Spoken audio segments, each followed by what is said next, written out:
Today we are observing one of the most beautifully cathartic human experiences on the planet. That is right, we are seeing people, strangers even, get something off of their chest. With r/true off my chest. Let's see what these folks have to say, and then let's see what folks have to say about the folks saying the stuff that they have to say. And then I'm going to say something about the folks saying what they have to say to the folks that have to say. I dumped my girlfriend because she made a test Instagram story and I failed. I love that. I love that when you are in a grown-up relationship and you test each other. I think that's so healthy and good, and I think everyone should do it. Let's keep reading. I, 26 male, broke up with my girlfriend of 9 months yesterday because I'm apparently supposed to treat her Instagram like a job interview. She posted a black screen to her story with the caption, "Some people really disappoint you, LOL." No context, no explanation, just that. So I ignored it because I'm not a mind reader and I'm not going to play high school games. I assumed it was about one of her friends or just her being passive-aggressive about work or whatever. Well, apparently that was a test. She told me I failed because I didn't message her right away asking what was wrong. She said it showed I didn't care enough to check in. Okay, let me say this. If I was on Instagram and my girlfriend posted a story like that, first of all, I'd be like, what are you doing? This isn't high school. I would think that inside. I'd be like, that's a really weird behavior. But I would at the very least reply with a question mark. That's all you got to do. Because the truth is, if you really did care about that person and you saw them acting in a strange way like that, you should be slightly curious. However, let me reiterate, very, very high school girl game. Very silly. When you're in a relationship and you feel like you got to test somebody, that's stupid, right? I told her I don't check Instagram every 5 minutes, and if she has a problem with me, she should act like an adult and talk to me instead of fishing for attention through vague stories. She said I was being cold and emotionally unavailable. I said she was being manipulative and immature. Here's what I will say, is that you saying you don't check Instagram every 5 minutes, that's a weird line, because if you saw her story, she saw that you saw her story. So this doesn't hold up. You don't check Instagram every 5 minutes. She can see that you saw it. So what is you checking Instagram all the time have to do with anything?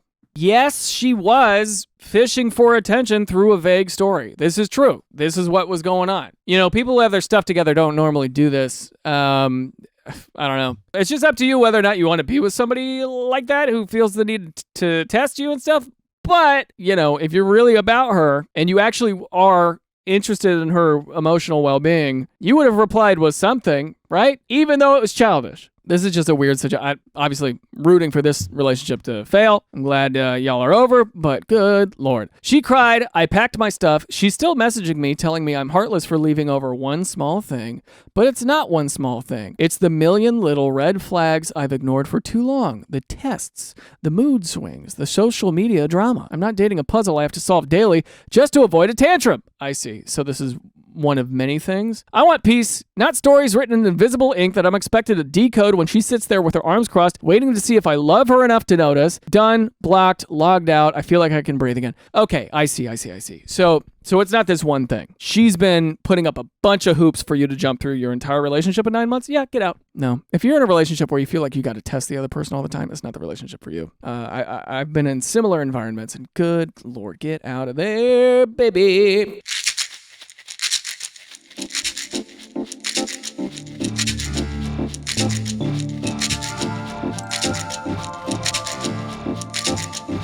Test me, baby. Pass the test, just test me, baby. Pass the test, just test me, baby. Pass the test, just test me, baby. Pass the test. I think testing in relationships are a deal breaker. It automatically shows a lack of trust. I agree, it's such a childish thing. This will be a deal breaker for me from now on. Yeah, you don't have to do that. You don't have to be in a relationship where you're constantly being tested. If you've ever been in a relationship where it feels like the other person is constantly waiting for a gotcha moment, that's not a partner that you want to be with. That's not somebody who's supporting you. That's somebody who's constantly like this at you. Somebody constantly suspicious and checking you and poking you and prodding you. And that person, unfortunately, I hate to be the one to tell you this, that person can only bring you down. Only. Ultimately, they can bring you down because they're like speed bumps around your brain. And if you're a good person, if you're an honest person, you're a trustworthy person, these speed bumps are annoying.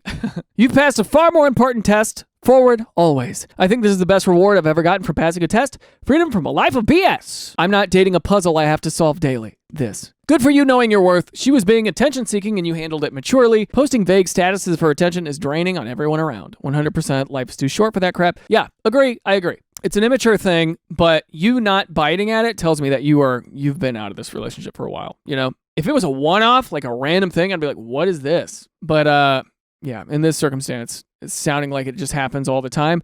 That's exhausting, dude. Just talk to your freaking partner, man. My therapist called me out with the most brutal honesty I've ever heard, and I can't stop thinking about it. Okay, right there, that is a good sign that you have a good therapist. That right there, my therapist is brutally honest, and I can't stop thinking about it. Hey, guess what?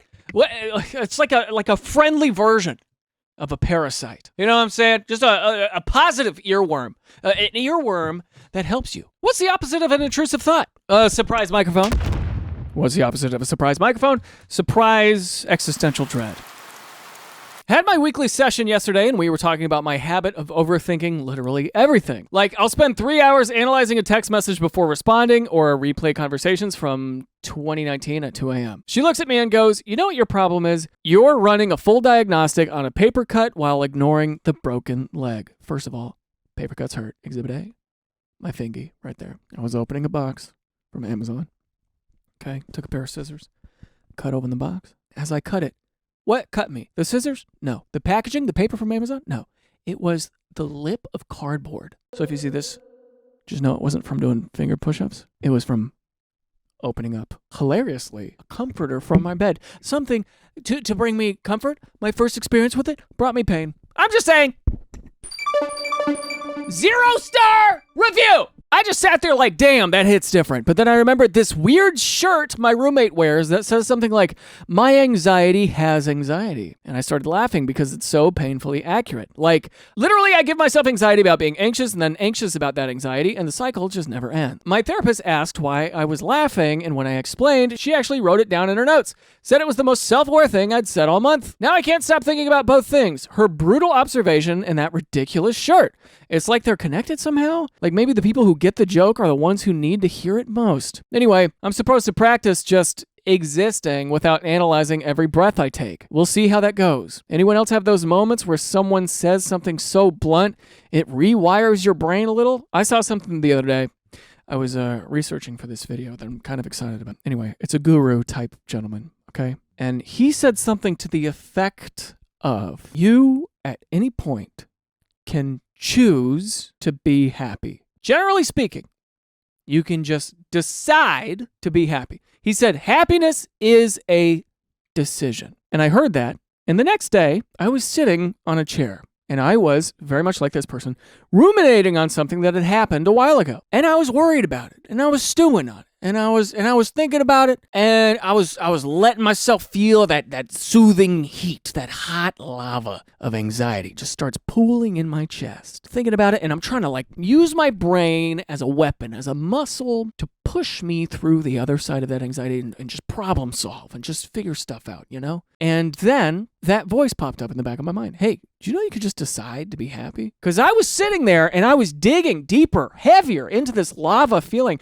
that I had in my chest. And I wanted to try it out. I wanted to experiment. I wanted to try what happens if I just now decide to leave these thoughts for a moment and choose to be happy. What is something that's around me right now that I can be happy about? It's like, oh, this chair ain't so bad. It's not a bad chair. Air conditioning's nice. Feels good. I have 2 cats over there. Look how cute my cats are. I was looking in this circle of awareness right around me, and I was choosing to find things that I was grateful for. And it helped a lot. And I said, no, I'm not gonna give the lava in my chest the power. No, I'm gonna choose happiness. Now, not everyone can do that. Okay? You're running away from a serial killer. You can't choose to be happy in that moment. I mean, you can, but I don't know if you just survive that well. Well, maybe you would actually. I don't know. Is being happy while running away from a serial killer, is that a good survival strat? I don't know. Either way, that was an interesting thing. So that was something that kind of rewired my brain a little bit. Happiness being a decision. Very, very interesting thought for me personally. Anyway, let's move on. Comment here says, That's how you know the therapy is working. It seems to be working. Just keep trying. Right? Sometimes the most uncomfortable truth is exactly what we need to hear. Ops therapists hit a nerve in the best way possible, and that kind of awareness is how real growth starts. This comment here is really funny. It says, we were talking about my habit of overthinking literally everything. Like, I'll spend 3 hours analyzing a text message before responding or replay conversations from 2019 at 2 a.m. Now I can't stop thinking about both things. Her brutal observation and that ridiculous shirt. It's like they're connected somehow. Thought emoji. This person says, who's going to tell them? You know, folks, ADHD, OCD, anxiety, all of this stuff where your brain just runs like a rabid dog in a direction that you can't control, and it sinks its teeth in on a subject, and it can't unlatch. It sucks. It sucks. Moving on. My wife is insane, and it made us $185,000. So I posted earlier about how much I love my wife, and I truly cannot emphasize that enough. My wife is such an amazing person, and she has had to overcome so much crazy crap in her life. The most heartbreaking thing anyone has ever said to me was when she once told me, "You are the only man in my life I've ever felt safe with." To have that love, huh? Talk about passing a test. Test me, baby. That man passed the real test. Anyway, when my wife and I first met, we fell in love so fast it was scary. But only 3 months after meeting, she came to me with an insane proposal. We had been discussing moving in together, and rather than renting a place... Oh my God, you discussed moving in together after 3 months of dating? Jeez. And rather than renting a place, she asked me to buy a house with her. I was 23, just starting my career. I wasn't even thinking about buying a house, but she was so passionate about it. She had apparently been looking constantly at the market, and she found this foreclosed starter home, but couldn't quite afford it on her own. We had literally been together for 3 months, and in most contexts, this would have just been a terrible and insane thing to do, but I was so in love with her, and she explained what a good investment it was so convincingly that I agreed. I put down $8,000. She put down $12,000, and we bought this place for $200,000 together. We got married 9 months after buying it, had our first kid 12 months after that. Y'all are moving at lightning speed, but I guess when you know, you know. This is so unusual. You, in more than one way, hit the freaking jackpot in terms of like, oh yeah, this is my person, gung-ho about this person, I'm not shy about this at all. That's my person. I am forever with that person. Good for you, dude. That's such a rare gift to have in your life. Not only was this place our first home, we had many happy memories there, but we used it as a rental after getting a slightly bigger home, and it pretty much was what enabled us to afford childcare comfortably. We just sold it for $385,000, $185,000 more than what we paid for it. It is entirely because of my wife that we did this. She is just so effing awesome. It is wild. This is a happy story. This must have happened a while ago because your house like doubled in appreciation. So, you know, maybe this was a few years ago. But regardless, dude, wow, congrats. That's a big deal. You know, let me just say this to my people watching right now. If you are with a new partner and you've only been dating for 3 months and they ask you for $8,000 to buy a property together, my general advice, and I'm not a financial advisor, would say don't. I would say don't do that. Lot that could go wrong there. Lot. You ever seen HGTV for more than like 3 seconds? A lot of problems could occur then. But this guy really, I mean, he's like, yep, this is it. This is it. And just went like strapped himself to a rocket ship and flew straight into the moon. That's what this person did. And you know what? God bless him. But I will also say, your mileage may vary. All right? Be careful. All right? That's all I'm saying. I love reading posts of people who love their partners so much, it reads like cute aggression on the post. Happy to have you in the club. I'm obsessed with my wife too. Haha. My girl and I never married, but did create a brand new last name when daughter was born. 20 years says more than a piece of paper. Also, I met her in a tent. Thanks, guy. Huh? What is this? This is such a weird way to end that sentence. I have so many questions about you. I have so many thoughts about your life. Why are you not married? You've been together for 20 years. You have a kid. You invented a new last name. You met her in a tent. I've learned so much about this person in this one sentence. I don't know what any of this is about. I'm going to click on their profile now, and you're going to join me on this journey. 4B movement. I want to live in an all-women compound. We're going to click off now. Cool. It's great when these types of crazy situations go right. Yes, because yes, this is a crazy situation. This is far from the norm. You know, this is a guy who won the lottery and he's excited that he won the lottery, but this is a very rare situation. And what I mean by that is like going in on a business venture with your brand new partner 3 months, been going at it for 3 months, and you've already started talking about living together? When was this? That's what I want to know. Yeah, you just got to be careful. So crazy, it just might work. Test me, baby. Crazy story. But hey, you know what? Every once in a while, people need to hear that kind of stuff just so they can be like, anything can happen in this world. You ever realize that? Anything can occur. The fact that I'm sitting here and I'm talking to you guys and I'm reading stories off of Reddit, if I told this to my 14-year-old self, that I could just hang out with people online while they're eating their lunch or working or whatever, and just share with them my personal life experiences while reading other people's stories on Reddit, my 14-year-old self would be like, I didn't even know that was possible. Can you even make money on YouTube? And I would say, no, you can't at 14, but eventually you will. Crazy things happen from people who take risks. And, as calculated as you may be, and as certain as you may be that risk will pay off, there's a slight chance that it won't. And there is a slight chance that it will. And so I think, those people who take a lot of risks can theoretically get further in life if they are educated, calculated risks. This guy got real lucky. Oh my God.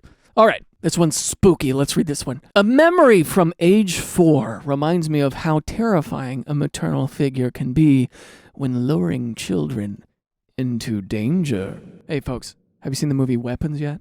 Huh? By the time this is out, it may or may not be in theaters, but go see Weapons. What a good film. Great acting, good kids, really good acting, actually. Excellent underscore. I want to watch it again. It was so good, dude. I'd watch it alone. in the theater. I like going to a movie theater alone. Y'all like that? Dude, I love watching movies alone. More than I like video games now. I don't even like playing video games. I'm just like, why am I doing this? But watching a story, a 2-hour story, yeah, I'll go to a movie by myself. Constantly. Anyway, when I was 4, I snuck out of our apartment. Door was unlocked. Mom was in the shower. I was just being a brat. No, you were being a kid. You're 4 years old. Door was unlocked. 4-year-olds, that's what 4-year-olds do. I walked around my neighborhood. A car pulled up and a woman stepped out. She asked me questions of my age, name, where my parents are, etc. I answered. She knelt and smiled and held out her hand and said that she would take me back to my apartment. I took it. I started pointing to my apartment building behind me, but she was pulling me towards the car. I saw another woman inside. I screamed and she let go.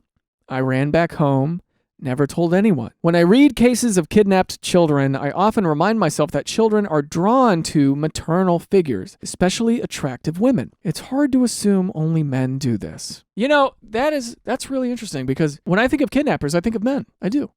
And it's because of movies, and it's because of TV shows, Criminal Minds, all that stuff. Of course, you think of men, right? Jeffrey Dahmer and all these famous serial killers, Charles Manson, all these guys.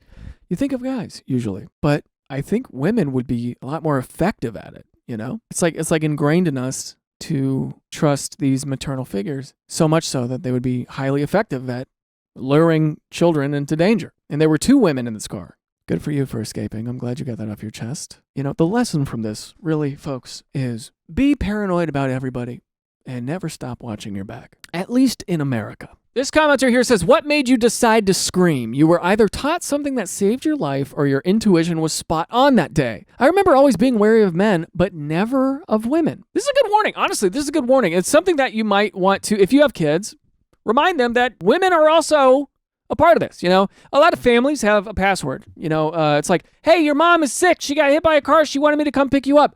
Okay, cool. What's the password? What is the password? And then establish that password with your kid. Run through these scenarios. You got to do it, do it once a week for a few weeks, and then the kid will know. Do it every other month. Do spaced repetition so the kid always knows what the password is, and don't let that kid tell anybody the password. It is a secret family password. And then you are less likely to get abducted. This is Op's response to that question. They say, that was the age I started watching horror films for fun. Hey, have you guys seen Weapons? Really good movie. As long as there was no nudity, I was allowed. Restrictions were laid less after age 10. I love the fine print they decided to put in there. I think I had just seen Possession. My parents had on video cassette. I'm 27, but grew up with older horror. The main character, a woman, was crazy, and the lady I saw reminded me of her. Attractive, but scary. Edit off topic, but I love that film. I have it on Blu-ray now. Saved my life. Also, yes, there's nudity. I watched without my parents' permission. Sparked the restriction of nudity. That's I like how this whole thing was like a fully rounded story. I've never seen Possession. 1981. All right, I'll watch that. Dude, I want to watch some good movies. I need to watch more fiction. I noticed lately that, you know what I noticed? I'm a lot more anxious when I watch nothing but nonfiction. Like on my off time, I will be watching Jeopardy, or I will be watching YouTube videos on like how to make better videos or different types of cameras or, gear, microphones, sound design, tech, all this stuff. And I feel so much better, dude, when I just lock into a good story, like a good fictional story. I just watched all of Ozarks. That show's great on Netflix. Oh my God. I just want to go through great shows. Like, I've never seen The Wire. I feel like I should see that. Oh, I still haven't seen K-pop Demon Hunter. Everybody loves that. It's like the #1 movie in the world right now. Netflix overtook Weapons for the #1 movie in the world right now. And I haven't even seen K-pop Demon Hunter. And it's by the same studio who did the Spider-Man movies that got Oscar nominated. But my anxiety is a lot less when I watch fictional stories. When I see other people going through tough scenarios, I think maybe that makes me go, hey, I can go through a tough scenario. It's a good little simulation you can drop yourself into and maybe ease your anxiety a little bit. Just watch a show with tension in it so you get used to that feeling of tension. And your brain gets used to the idea that tension has a resolution. So maybe you're less anxious. You ever think of that? You ever think of exposure therapy through fictional story? Huh? I might have just cracked a code. Therapists, holler at me in the comments. Is that a thing? When I was about that age, I was playing with my older brother and his friends at my dad's apartment complex when they all ran off and left me behind. I tried to find them, but was running all over the complex to look for them. I remember stopping in the middle of the parking lot because I had ended up in an area I don't know. And apartment complexes can be huge. They can be giant and confusing. Totally. I heard someone yell for me to come here, and I looked up to see an old man walking towards me, motioning for me to go towards him. He was smiling real big and looked super friendly, but my parents always told me to never talk to strangers and to run and get them if someone tried to talk to me or to take me. I ran as fast as my little feet could carry me back to my dad's apartment and told him what happened. He told me I did the right thing and grounded my brother when he got home for ditching me. Yeah. Good move on the dad. And there's a world where, this old man walking towards you and be like, come here, like, where, just so he can talk to you and hear you better and be like, where are you? What, do you need help? Are you like, if I saw a little kid running around looking lost, I don't know. How do you help that kid? How do you go, are you good? Do you know where you are? I'm just checking, you're keeping a distance or whatever. But, an older man growing up there, I don't know. I'm just saying, what if it wasn't that situation? Maybe it was, maybe it wasn't. I don't know. 50-50 coin toss, honestly. But scary, right? When you're a kid and you see somebody approaching you, a man approaching you, good Lord. He could have abducted you. If you see a kid that is alone, how do you help them as a man or whatever without being weird? Do you just ask them questions from a distance? Like, hey, where are your parents at? I don't know, man. Stay back. What a complicated scenario. You know what? Every kid should be microchipped like a cat. I'm ready to be a parent. Yeah, people forget that danger doesn't always look like the stereotype in their head. Kids trust safe figures, especially women, because we're taught that they're harmless. Your story is a scary reminder that predators can be anyone, and awareness matters more than assumptions. We had an elderly woman with dementia who lived next door. She got me into her house and locked the door up high. I was probably 4. I picked up her house phone that didn't work and told her that her son was on the phone. While she was busy with the phone, I dumped out my plastic Easter basket I had with me, stood on it, and unlocked the door. I've never been so terrified. She didn't do it on purpose, I suppose, but I trusted her because she's a woman. Oh, that's spooky. Being detained by somebody who doesn't even realize that they detained you. What an unusual scenario. Crazy story. Y'all, just be safe out there, dude, and track your kids. Put an air tag in them. Sew an air tag to their forehead. Sprinkle air tags all over your kid. Put it on a bracelet, put it in their jaw, put one in their backpack, put one in their hair. Give your kid a gauge. Remember gauge piercings? A gauge of an air tag. Apple air tag. What the F just happened? There's an update up here. I'm not going to read that yet. I want to hear the post first. This is so effing surreal, and I need to get it off my chest. I'm on summer vacation with my family. We just got back from the beach, and my brother left early, and so did my little sister, who took my towel because it's bigger. So my mom gave me my brother's towel. At the hotel, I stuck behind to use the downstairs pool showers, still in my swimsuit because my clothes are in the hotel room, because the water pressure is better in the showers downstairs. And then I went upstairs. Of course, I'm still in my swimsuit, so I'm still a bit wet. So I sit down on the wooden chair, no cushions, and dry my feet with the towel. And then everyone just freaked out and started yelling at me as if I was about to press a nuclear missile launch button. I was like, what? I'm just drying my feet? My brother yells at me that it's his towel, so it's disgusting that I'm using it for my feet. And then my family yells that I shouldn't be drying my feet with the towel at all because they all use it, which is like, I just showered, we wash these towels after every use. I'm so confused. They looked at me like I'm an alien. And me, I feel like I'm in a completely different country and not with my own family. They said, we don't dry our feet with towels. We dry them with tissue paper or just let them dry without anything. Pause. Tissue paper? Like toilet paper? Or tissues? Why would you dry your feet with toilet paper or tissues? Why would you do that? What's going on? This is an alien family. Do you have secret lizard people in your family, dude?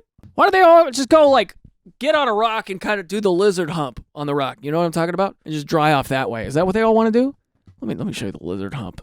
Yeah, lizards will do this move all the time.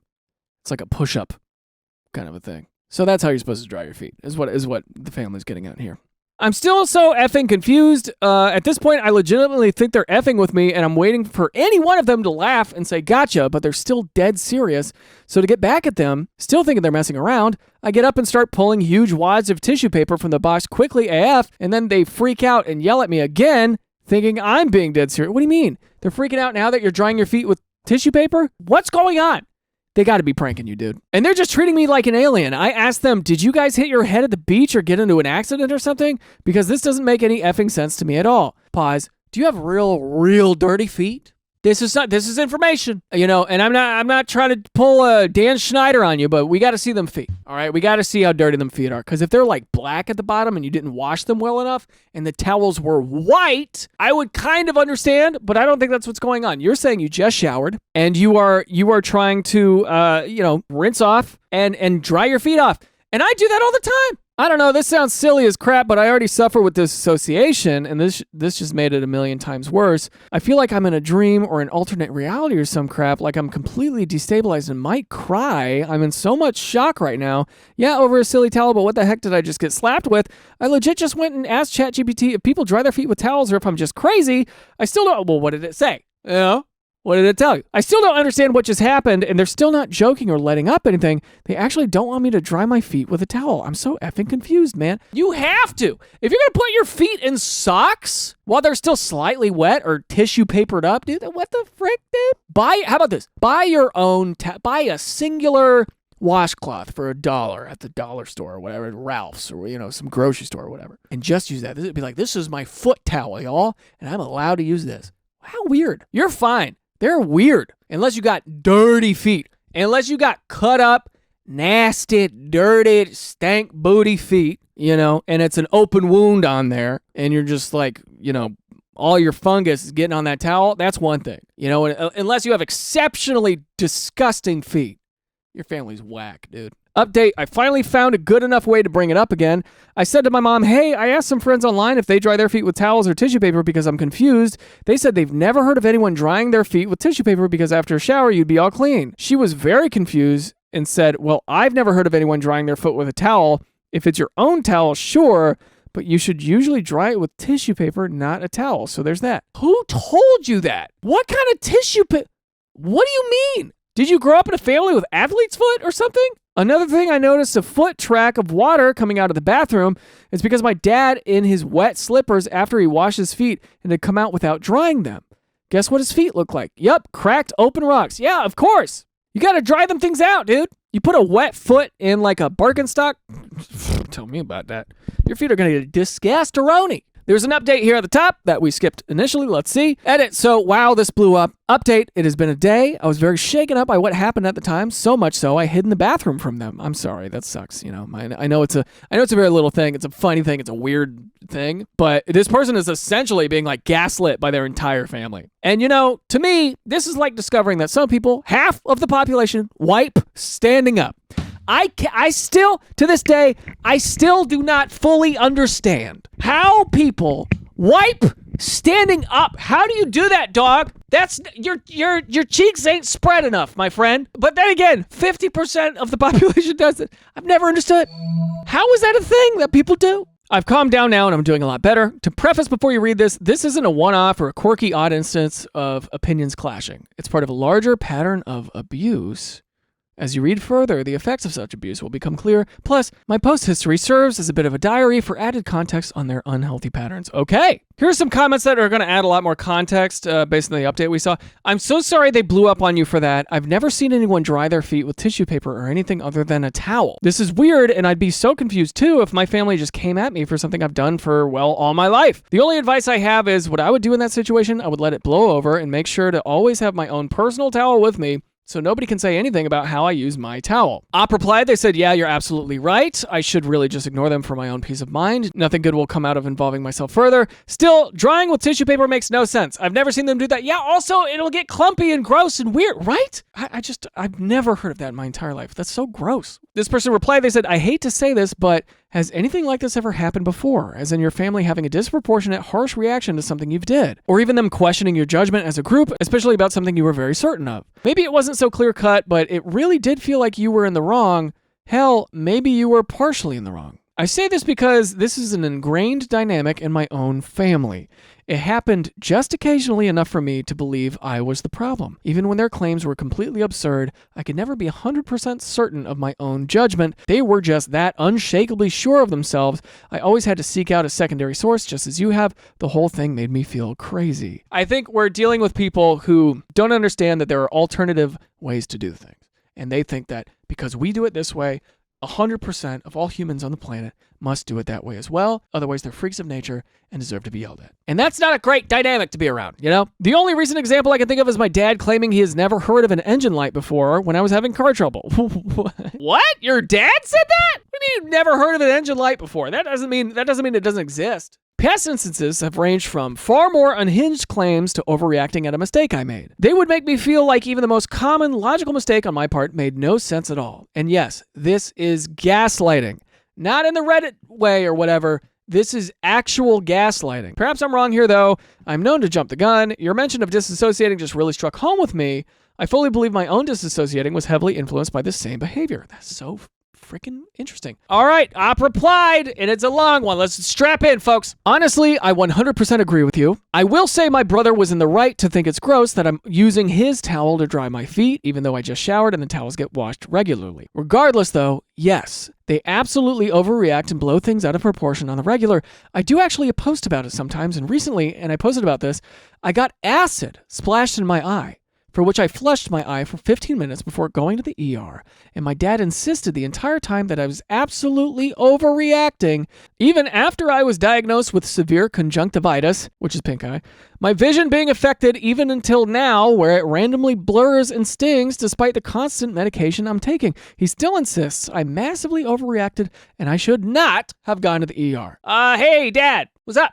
What you got going on, huh? You a doc? You a medical professional? I think I'm of the opinion, always go to the hospital. If you can, if you have the health insurance, if you have the capability, always go if you feel like it's something you need to do. If you can. And that's not a lot of people. I'm just saying, if you have that opportunity, give it a go. So yeah, they absolutely do this on the regular, and it always ends up making me feel like a crazy person. I hate to air out dirty laundry or whatever, but my sister did walk in on me after I'd showered and was naked. This was a while ago. I have trauma, so I keep telling her to leave, and she wouldn't, so I kept yelling at her to get out of the room until she did. I later went to tell my mom. My family overheard it, said I was overreacting, crazy, sick. My twin even came out and said, once you visit the doctor, tell him to check your head because you're probably sick in the head, and I admit, due to trauma from CSA, the nature of what my twin did, and also a PT session where the doctor inserted a dry needle in my arm, both without telling me right before or asking for consent.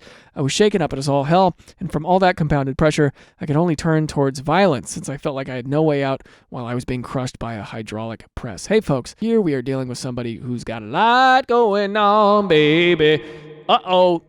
Please do what you can. If you are able to go to a therapist, you know, you're doing something that I call listing. It's where you're listing a bunch of things back to back to back, where they're high impact things next to each other, and that is somebody who needs to talk to somebody. That's a person, that's a subject who needs to, you know, talk things over with a licensed professional.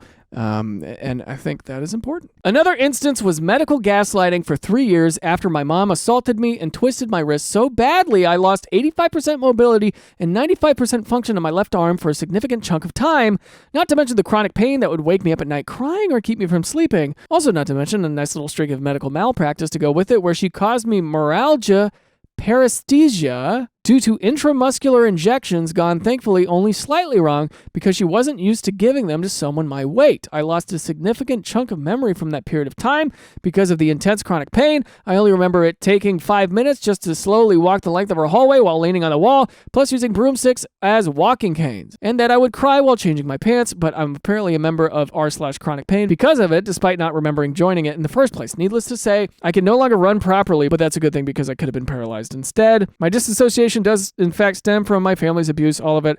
I'm suspecting an identity disorder because of it, but I'm still looking for therapy. So yeah, this is a long-standing pattern. They're abusive AF. Now I need major help. Yeah, go to therapy, baby. Not to make light of this, you got to be careful and you got to say all these things with a professional so that way they can ascertain whether or not you're in trouble and you need to get out. Right? They need to look into that for you. This is we don't have all the information here. We're getting somebody who is literally trauma dumping in these comments. And dude, you gotta find a way out.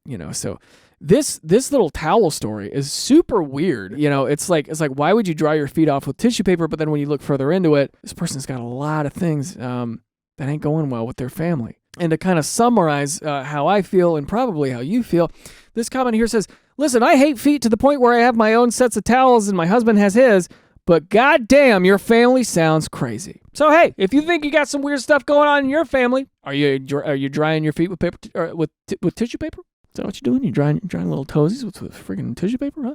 Outro!